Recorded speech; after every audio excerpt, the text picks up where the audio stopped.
noite. Um relatório da Petrobras afirma que o óleo que poluiu praias do Nordeste parece petróleo extraído na Venezuela. Partidos políticos chegam a um acordo para a divisão dos recursos do mega leilão de petróleo do pré-sal. E destravam a votação da reforma da Previdência no Senado. Empregos com carteira assinada crescem em mais da metade das capitais. Uma integrante do PSL de Minas faz novas acusações ao ministro do Turismo, suspeito de crime eleitoral. Manifestantes invadem o parlamento no Equador no 6º dia de protestos. E na série especial de reportagens sobre inteligência artificial, os computadores doutores que ajudam médicos a salvar vidas.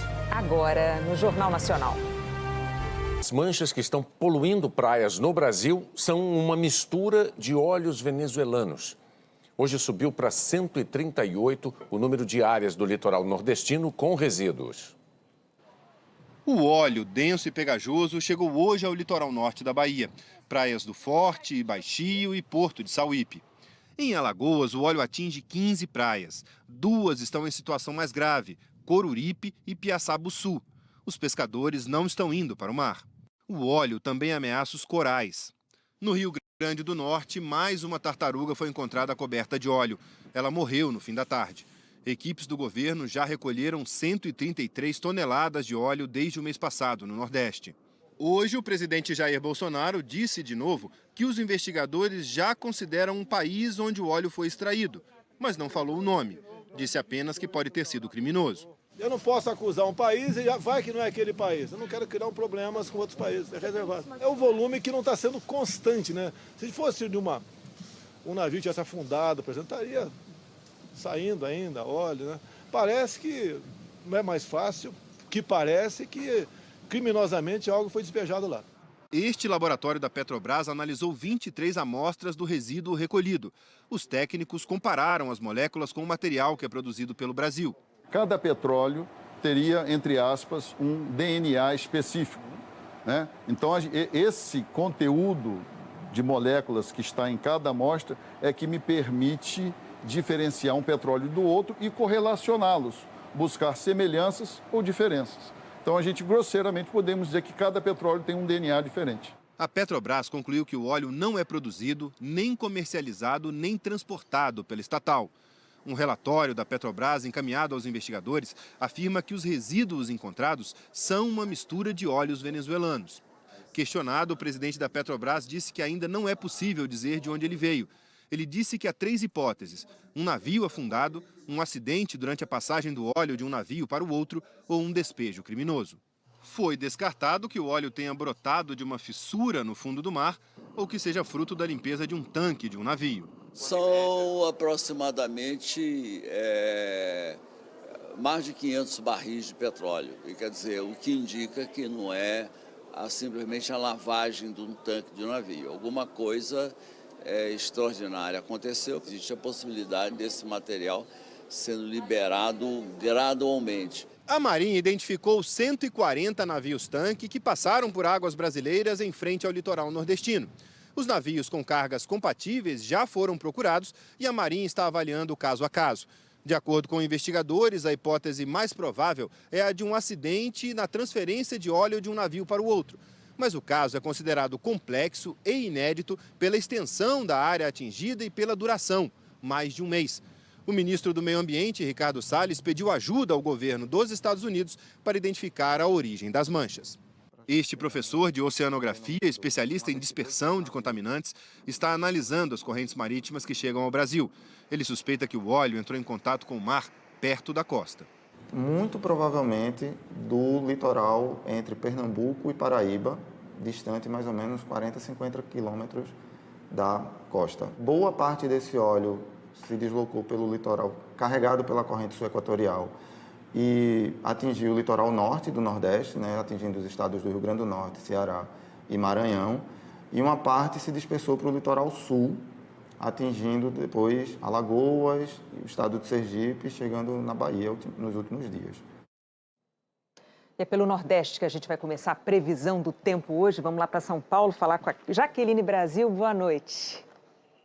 Oi, Renata, boa noite para você, para o Bonner e boa noite para todos. Isso mesmo, Nordeste, onde o tempo vai ficar firme em praticamente toda a região. Por exemplo, na faixa norte do litoral e no interior. Vai esquentar e a umidade do ar pode cair. Nada de chuva no sertão. Já em parte do litoral leste nordestino, chove fraco.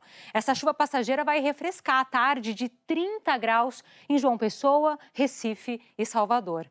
Onde não cai nenhum pingo, a temperatura chega perto dos 40 graus. Em Picos, no Piauí, com máxima de 38, Barreiras, Bahia, 37 e Petrolina, Pernambuco, 36 graus. E atenção, porque a umidade nessas cidades vai ficar bem perto dos 20 até abaixo, viu? Atenção. Tempo firme também em quase todo o centro-sul do país. Essa massa de ar seco aqui não deixa formar nuvem de chuva e com pouca nebulosidade, de manhã a temperatura fica baixa e à tarde sobe. Isso acontece em parte de Mato Grosso do Sul, também interior de São Paulo e o Sul. Em Porto Alegre, máxima de 28, Florianópolis 26, Curitiba esquenta menos, 22, já em Presidente Prudente, interior aqui de São Paulo e em Campo Grande, aí sim vai fazer muito calor, com máximas de 33 e 34 graus. Renata, Bonner. Jaqueline, onde chove?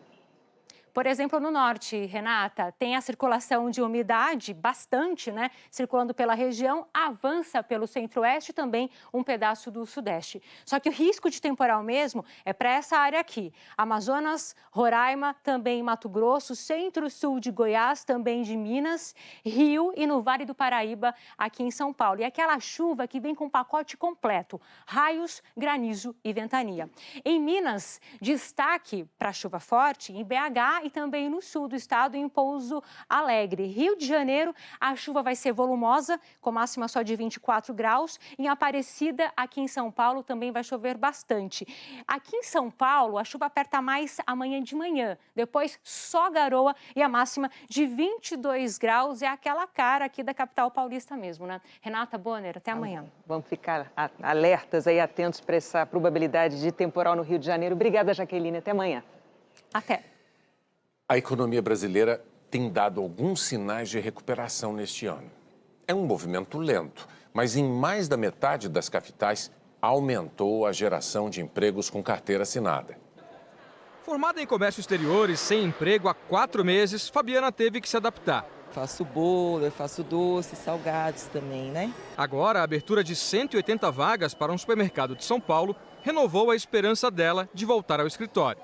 Eu creio que as coisas já estão começando a melhorar. Eu sinto isso. Além de Fabiana, mais de 8.000 pessoas fizeram fila desde ontem para entregar currículo. Nós estamos oferecendo trabalho registrado com carteira assinada e o salário varia a partir de R$ 1.442 até R$ 2.300. O supermercado ainda está em obras, só deve inaugurar no mês que vem. Enquanto isso, já gerou 80 empregos com carteira assinada na construção. É um exemplo da reação do mercado de trabalho formal, que já se vê em algumas capitais, mas não em todo o país. De janeiro a agosto, 14 das 27 capitais criaram mais vagas do que fecharam. São Paulo foi a cidade que mais contratou com carteira assinada, 58.000 empregos desde o início do ano. Na sequência, aparecem Belo Horizonte, Curitiba, Brasília e Manaus. O levantamento da consultoria Tendências, realizado a pedido do jornal O Globo, mostra que outras 13 capitais fecharam vagas formais. Entre elas, 8 do Nordeste, além de Macapá, Florianópolis, Belém, Porto Alegre e Rio de Janeiro, onde a situação é mais grave. Em 8 meses, a cidade perdeu mais de 8.000 empregos com carteira assinada. A roda gigante, que ainda está em obras, é a esperança de Bárbara. Eu estou precisando muito trabalhar, estou precisando dessa vaga há muito tempo. Entre os motivos para a situação ruim do mercado de trabalho em algumas cidades, o coordenador do estudo cita a maior dependência da economia do poder público e, no caso do Rio, as contas desequilibradas. A crise fiscal ela gera uma série de efeitos negativos para a economia. Há efeitos diretos, porque um Estado endividado tem dificuldade de investir, e a gente sabe que o investimento movimenta toda a cadeia econômica, toda a economia da região, e, consequentemente, um Estado endividado gera incertezas. Você vai conseguir pagar uma série de compromissos marcados, e nesse ambiente de incerteza você afeta todos os outros agentes econômicos que estão olhando para essa situação. No supermercado de São Paulo, que ajuda a construir, Antônio conseguiu dar fim ao período de 2 anos sem carteira assinada. É bom, né, que tem segurança. Quando sai da empresa tem meus direitos, né, tá bem melhor. Líderes de partidos no Congresso chegaram a um acordo para a divisão de recursos do mega leilão de petróleo do pré-sal marcado para o mês que vem. O entendimento permite o segundo turno de votação da reforma da Previdência no Senado. As conversas ao longo do dia foram comandadas pelos presidentes da Câmara, Rodrigo Maia, e do Senado, Davi Alcolumbre. Em jogo, a partilha do dinheiro que vai ser arrecadado com o leilão de áreas excedentes do pré-sal, a chamada cessão onerosa. Em 2010, a Petrobras fez um acordo com o governo para explorar 5 bilhões de barris recém-descobertos na bacia do pré-sal. Na época, a empresa pagou quase 75 bilhões de reais ao governo federal pelo direito de extrair o petróleo. Novas pesquisas na área do pré-sal descobriram que no local pode haver até mais 10 bilhões de barris. É esse excedente que vai a leilão no dia 6 de novembro. A expectativa do governo é arrecadar ao menos 106 bilhões de reais. 33 bilhões devem ir para a Petrobras como uma compensação pela revisão de contrato. 49 bilhões para o governo federal. 2 bilhões para o Rio de Janeiro, estado onde estão as reservas. E 22 bilhões para dividir entre estados e municípios. A divergência estava justamente na divisão do dinheiro destinado aos estados. Os senadores haviam aprovado uma proposta que beneficiava os estados mais pobres do Norte e do Nordeste na partilha, que ficariam com quase 80% do dinheiro. A proposta desagradou a governadores do Sul, Sudeste e Centro-Oeste. O acordo fechado hoje prevê que 11 bilhões de reais vão ser distribuídos para os municípios de acordo com o FPM, Fundo de Participação dos Municípios, que considera principalmente o número de habitantes e locais com renda per capita mais baixa. Os outros 11 bilhões de reais irão para os estados, sendo que 2/3 desses 11 bilhões serão distribuídos de acordo com o FPE, Fundo de Participação dos Estados, que também leva em conta o número de habitantes e a renda mais baixa. E 1/3 de acordo com os critérios da Lei Candir, que beneficia os estados exportadores, concentrados principalmente nas regiões Centro-Oeste, Sul e Sudeste. Houve diversas consultas a diversos governadores e houve uma manifestação, se não unânime, mas uma manifestação ampla dos governadores de que esse entendimento, de que esse encaminhamento atenderia à necessidade de equilíbrio federativo entre os diversos estados da federação. Deputados devem aprovar até amanhã um projeto com a proposta, que na semana que vem será votado no Senado e ainda terá que ser sancionado pelo presidente Jair Bolsonaro. Senadores só aceitam votar o segundo turno da reforma da Previdência depois de resolvida a partilha desse dinheiro. Por isso, a votação que poderia ocorrer na próxima semana foi adiada para o dia 22 de outubro. O relator da reforma criticou essa posição. Eu acho que a Previdência é a prioridade absoluta, não só do ponto de vista econômico, mas também em consideração à opinião pública, ao povo brasileiro que está todo nessa expectativa. E adiar essa votação em função de outros interesses que possam até ser importantes, mas não são impeditivos. A seguir, integrantes do Ministério Público pedem explicações de órgãos estatais sobre suspeita de censura a espetáculos culturais. Os mundiais de ginástica têm uma nova recordista de medalhas.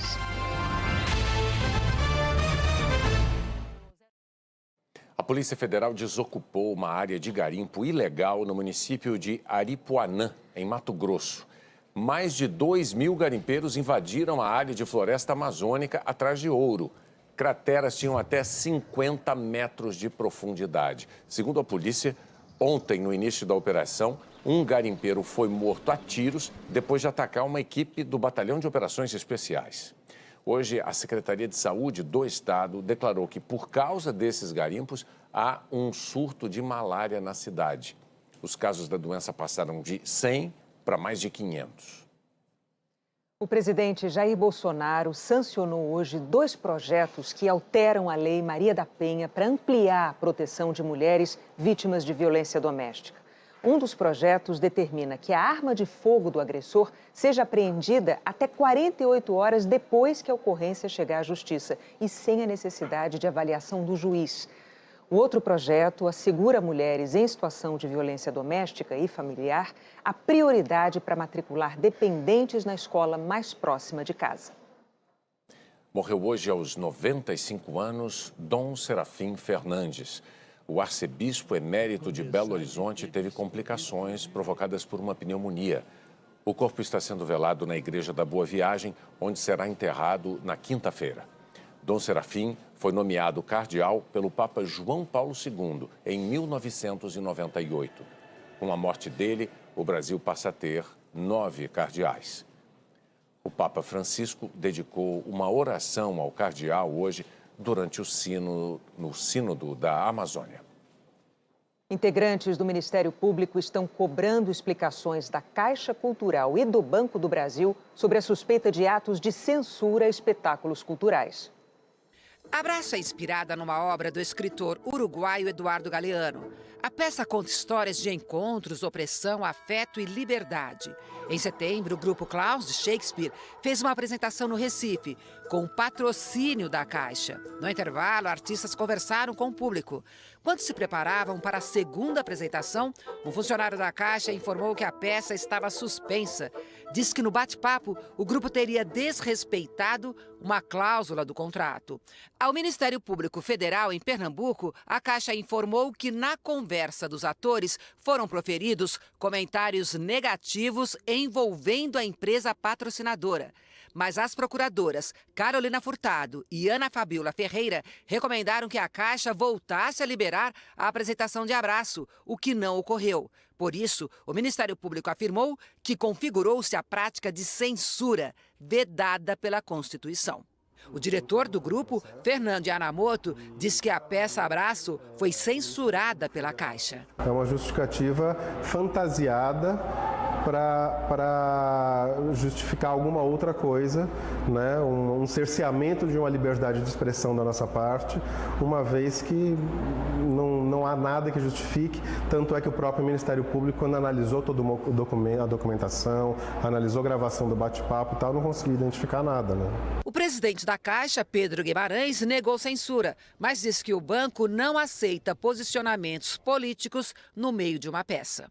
Essa seleção que já foi feita, ela tem contratos normais. A seleção foi feita. Agora, a seleção é para você falar da sua peça. Não é para você, no meio de uma peça, fazer um posicionamento político. A gente não fez nenhuma contratação para fazer posicionamento político. Então, não há censura. Se você aprova um projeto, é para falar daquele projeto.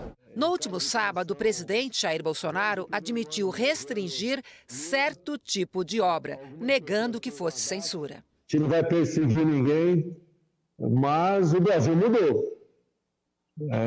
Com dinheiro público, não veremos mais certo tipo de obra por aí. Isso não é censura, isso é preservar os valores cristãos, tratar com respeito a nossa juventude, reconhecer a família como uma unidade familiar, né? Na semana passada, o jornal Folha de São Paulo mostrou outros casos de possível censura prévia da Caixa em peças como Gritos e Lembro Todo Dia de Você. O subprocurador Lucas Furtado quer que o Tribunal de Contas da União investigue se há ou não censura prévia da Caixa e também do Banco do Brasil em projetos culturais. Ele pede ainda que o TCU investigue uma possível interferência da Secretaria de Comunicação Social da Presidência da República nesses casos. No Rio de Janeiro, a Justiça Federal suspendeu uma portaria do governo Bolsonaro que impedia a conclusão de edital da Ancine, a Agência Nacional do Cinema, para produções LGBT. O Ministério Público Federal afirmou que a seleção de projetos foi censurada pelo ministro da Cidadania, Osmar Terra, após críticas do presidente às produções. O Palácio do Planalto e o Ministério da Cidadania não quiseram se manifestar. O Centro Cultural Banco do Brasil negou que haja censura na programação e afirmou que adota nos contratos de patrocínio e nos editais de seleção cláusulas que proíbem apoio a projetos que apresentem conteúdo de cunho religioso ou político-eleitoral partidário. A seleção brasileira de futebol treinou hoje em Singapura para o amistoso contra o Senegal. Até então, era um dia especial apenas para os estreantes. E aí tava tomando café na mesa, tava o Neymar, tava o Bebeto, tava o Tafarel. Então, grandes ídolos assim, que a gente olha e a gente fala, cara, a gente só via esses caras na televisão. Brasileiros que vivem em Singapura, lá na rua e na ponta dos pés, se esticavam para tentar ver os ídolos. Por cima do muro, o que você conseguiu ver? Só o Neymar e o goleiro. E o Tafarel. Que Tafarel, mamãe? O Tafarel já tá aposentado. Não, ele é treinador dos goleiros. Sério? Sério. Outra lição que o pequeno Felipe aprendeu é que vale a pena insistir. Todos foram convidados a entrar. E já aqui dentro, eles puderam ver de camarote a escalação do Tite para o amistoso dessa quinta-feira. Não teve nenhuma novidade, não. O técnico optou pelos nomes mais experientes. Será o time campeão da Copa América com Ederson no gol. Alisson está machucado e com Neymar na vaga do Everton Cebolinha. Temos grandes jogadores e independente do time e da equipe que o professor escolher, o Brasil vai estar bem representado. Contra o Senegal, a ideia é aproveitar esse entrosamento. No domingo contra a Nigéria, os novatos devem ganhar uma chance. E aí, precisam fazer como o Felipe, curtir o momento. A seleção feminina venceu o amistoso contra a Polônia na casa da adversária. Formiga, de cabeça, fez o primeiro do Brasil. Tamires chutou no canto e fez 2-0. A Polônia diminuiu com Messias. Ludmila driblou a goleira e tocou para Debinha. Brasil 3, Polônia 1. A americana Simone Biles se tornou hoje a recordista de medalhas em mundiais de ginástica. Simone liderou os Estados Unidos na vitória da disputa por equipes e conquistou a 21ª medalha em 5 edições de mundiais. Ela deixou para trás a russa Svetlana Korkina, que subiu 20 vezes ao pódio. A seguir, uma integrante do PSL de Minas faz novas acusações ao ministro do Turismo, suspeito de crime eleitoral. Protestos contra o aumento dos combustíveis têm até invasão do parlamento no Equador. A primeira turma do Supremo Tribunal Federal tornou réu o deputado federal Arthur Lira, do Progressistas, por corrupção passiva. Lira é acusado de receber R$106 mil de propina do então presidente da Companhia Brasileira de Trens Urbanos, Francisco Colombo, já falecido. Em troca, ele teria usado influência para manter Colombo no cargo. A apuração começou em 2012, mas só foi reativada 3 anos depois por causa da delação premiada do doleiro Alberto Youssef. Arthur Lira é réu em mais uma ação no Supremo e investigado em outro inquérito. A defesa do deputado afirmou que não existiu participação ou ciência do parlamentar sobre o episódio e que Arthur Lira vai provar que foi envolvido injustamente nesse fato. O ministro Luiz Roberto Barroso, do Supremo Tribunal Federal, defendeu a operação da Polícia Federal no gabinete do senador e líder do governo, Fernando Bezerra Coelho, do MDB, e do filho dele, o deputado federal Fernando Coelho Filho, do DEM. Barroso enviou o documento hoje ao presidente do STF, Dias Toffoli, depois que a mesa do Senado questionou a legalidade da operação e pediu ao Supremo a suspensão da análise do material e a devolução imediata do que foi apreendido. Barroso afirmou que a Polícia Federal encontrou uma quantidade impressionante de indícios contra o senador e o deputado suspeitos de receber R$5,5 milhões de propina. Citou uma planilha encontrada no gabinete de Fernando Bezerra Coelho sobre doações ocultas e também o dinheiro que estava de forma fracionada na casa do deputado. No documento elaborado a pedido de Dias Toffoli, Barroso também afirmou que a Polícia Federal tem legitimidade para pedir esse tipo de ação, apesar da não concordância da Procuradoria-Geral da República, e que há elementos de irregularidades ocorridas até 2017. Uma integrante do PSL de Minas Gerais fez uma nova denúncia contra o ministro do Turismo, Marcelo Álvaro Antônio. Ivanete Nogueira é vice-presidente regional do PSL em Conselheiro Lafayette, a 100 quilômetros de Belo Horizonte. Segundo ela, na eleição do ano passado, quando era candidato a deputado federal, Marcelo Álvaro Antônio usou serviços sem nota fiscal e fez pagamentos com dinheiro entregue nesta caixa de papel.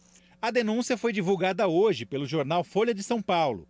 Ivanete disse que o dinheiro foi entregue pelo então assessor Jandir Siqueira para pagar o pessoal contratado para fazer panfletagem e o aluguel deste salão. Ela mostrou um vídeo do evento. Eu recebi o dinheiro no dia 5 de outubro, faltando 2 dias para as eleições, no gabinete parlamentar do Marcelo Álvaro. E o Jandir que me passou esse dinheiro numa caixinha de papelão, valor de R$17 mil.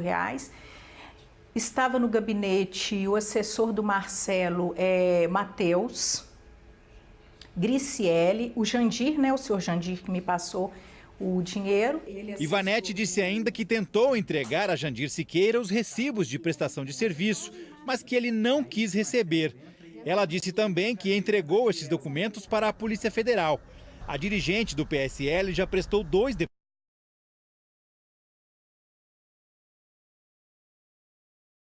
depoimentos.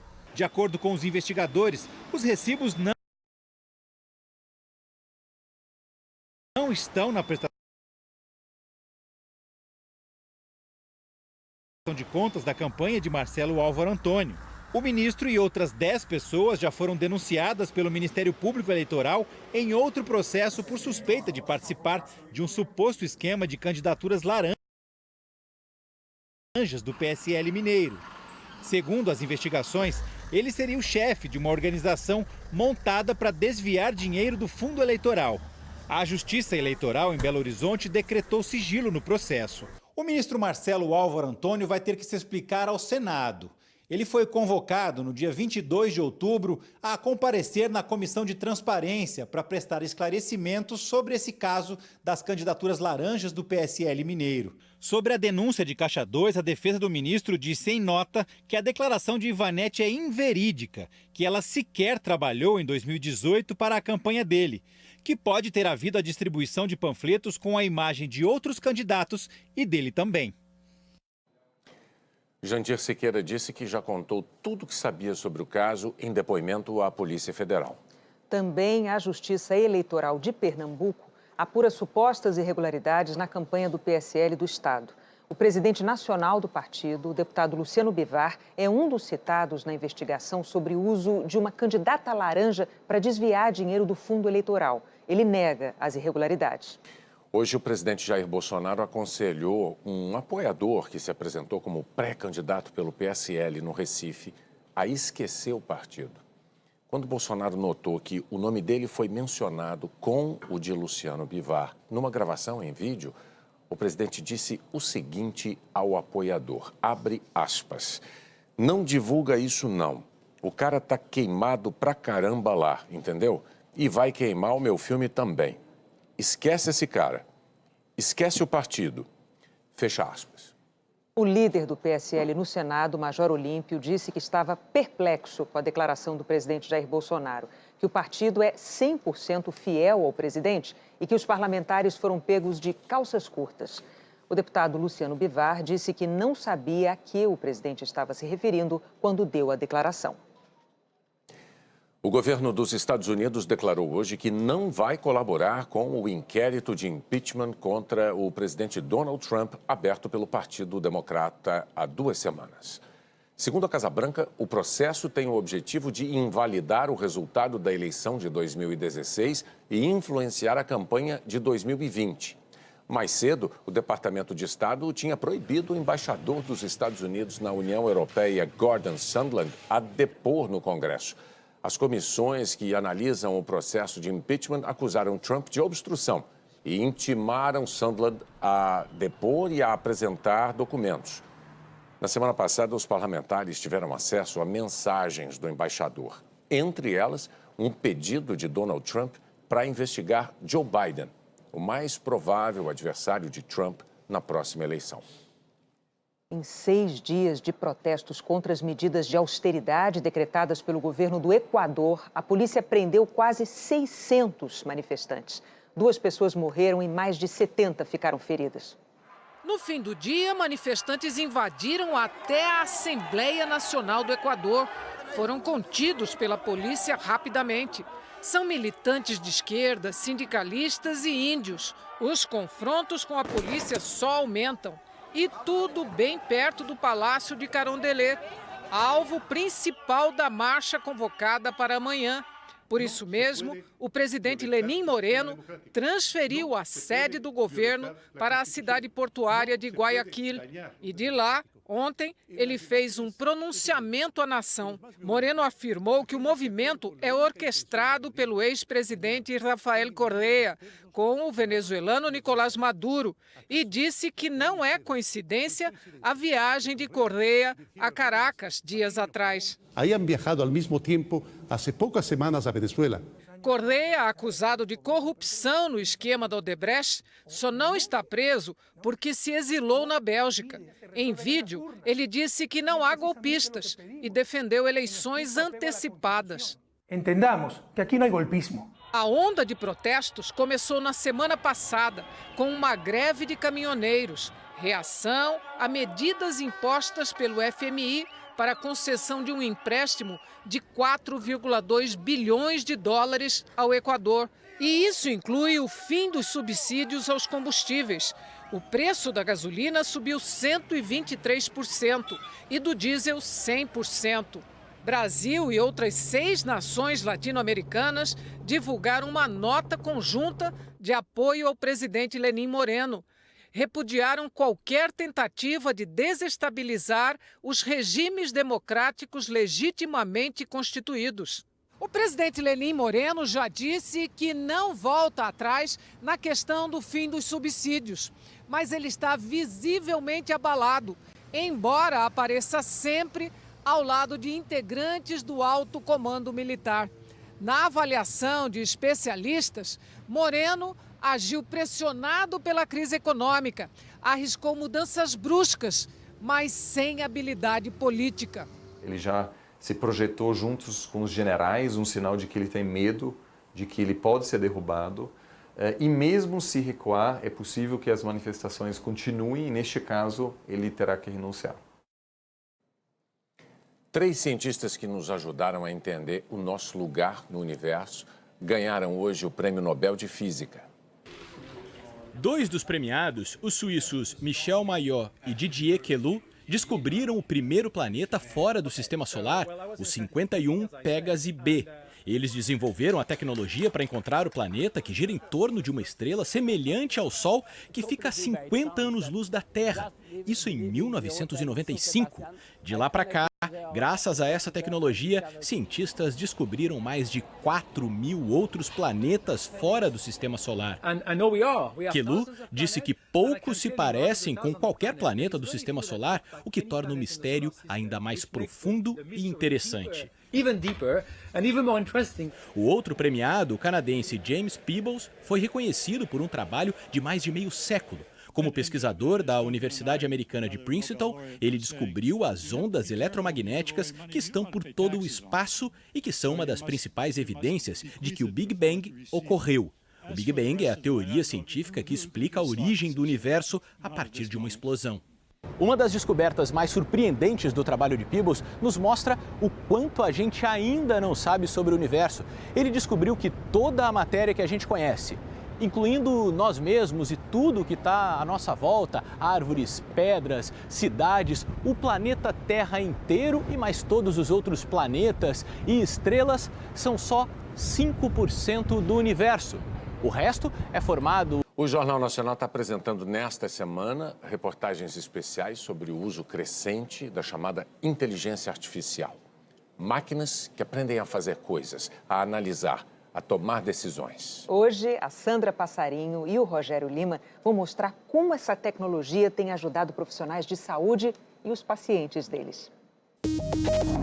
Estou fazendo uma reportagem sobre inteligência artificial. O nível está próximo de um ser humano hoje. A nossa ideia é estar um pouco acima em menos de um ano. Uma plataforma digital desenvolvida pela própria escola. Escolhe uma peça e a modelagem vai ser decidida por máquinas.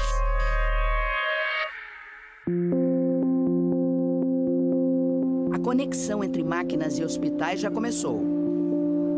A gente não vê a inteligência artificial trabalhando, mas ela pode complementar o diagnóstico dos médicos de forma quase mágica e até antecipar decisões. Ganhar tempo é fundamental. Hospital Albert Einstein de São Paulo.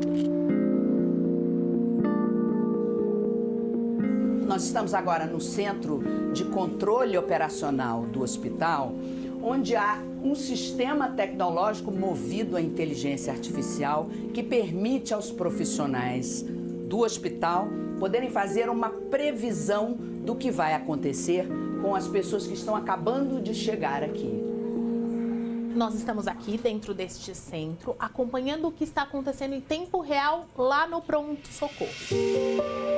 Quando o paciente chega, o sistema consegue calcular a chance de ele ser internado apenas com os dados coletados no primeiro atendimento, como pulso e pressão.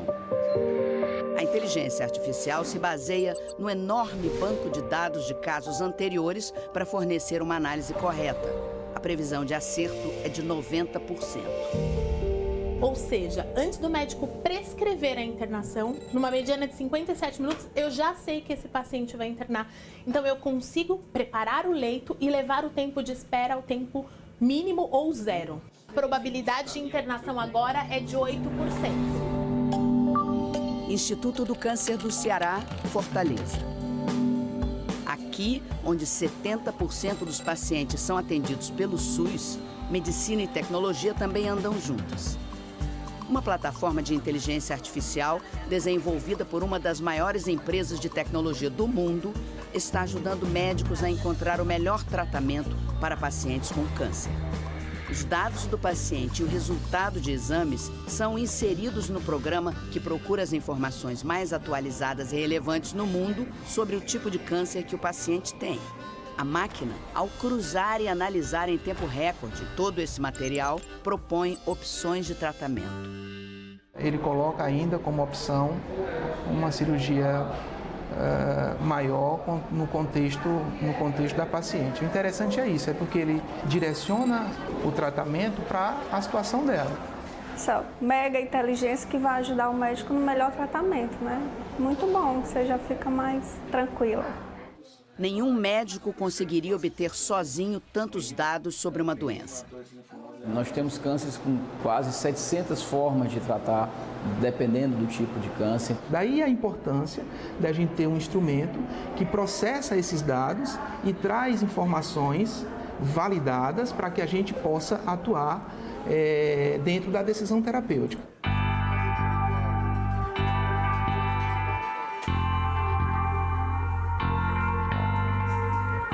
Esta sala é uma espécie de central de vigilância. Aqui, todas as atividades do hospital são monitoradas 24 horas por dia em tempo real. Ele acessa, entra aqui, vê todos os parâmetros, né, o que é que está alterado, e ele acompanha e ele entra na sala cirúrgica e ele vê o que está acontecendo. Se existe um paciente com febre e que não foi medicado para febre em meia hora, o sistema vai alarmar. A gente já tirou 3 altas de lá agora. Tá bom. E ninguém vai sair da 9. Não vai ter previsão de alta. Esse profissional não clínico, ele tem a obrigação de, ao tocar o alarme, entrar em contato com aquela área e saber o que está acontecendo. A tecnologia tem um papel cada vez maior na medicina, mas até que ponto estamos dispostos a permitir que algoritmos tomem decisões sobre nossa vida? Afinal, a máquina sabe tudo sobre a doença, mas não está ao lado da pessoa quando ela mais precisa. A decisão final sobre um tratamento ainda é dos médicos, com o apoio do paciente. Porque, afinal, existem variáveis que não são analisadas e que não são vistas pelos cálculos do robô, né? Mas que precisa dessa relação humana. Na verdade, a tecnologia na saúde, ela não é um fim, ela é um meio. Ela vai ajudar o enfermeiro a ter mais tempo livre para estar junto com o seu doente, à medida que ela consegue executar atividades repetitivas que a máquina pode fazer. E há algumas atividades que só o profissional de saúde pode fazer. E essas não há substituto.